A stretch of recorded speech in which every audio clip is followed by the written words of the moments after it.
Mapagpalang araw at isang magandang umaga uli mga bro. Time check tayo at ang oras natin ay 4:38 in the morning at araw ng Lunes, February 17. So tara mga bro at check ulit natin ang temperature ng storage namin and then kwentuhan tayo ng konti. So ayan mga bro, ayan ulit yung aming delivery truck at may karagayan kahapon at na transfer sila. So ayan yung hagdan papunta dun sa Port Shore kung saan nandun yung gym at saka yung aming court na pwede nyong rentahan. Ito naman yung itsura niya sa gabi.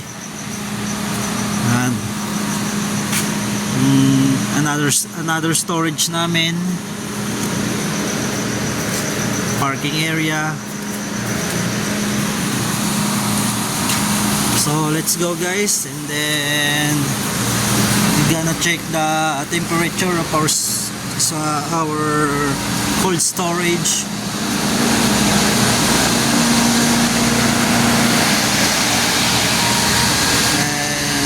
This is situation at madilim because yung lights hindi na open at open natin.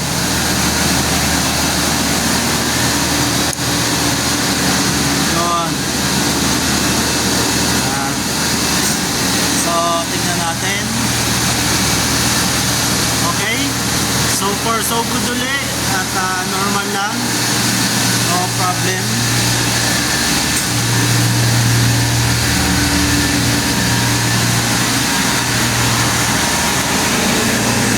And then we're gonna turn up the lights na rin dito sa may parking area natin.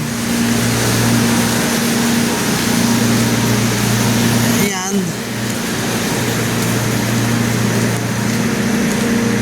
So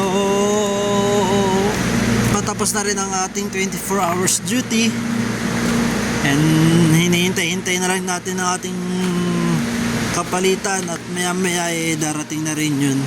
Patayin na natin to mga bro.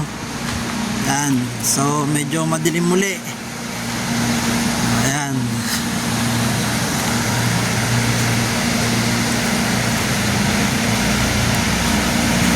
tulad ng sinabi ko, yun ang kagandahan sa 24 hours duty, diba? At medyo naging mahabang pahinga natin at kanina lang tayo nakapag bahagya.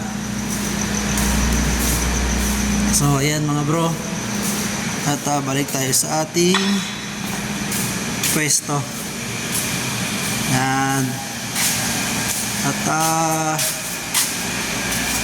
yan lang muna ang ating video for the day.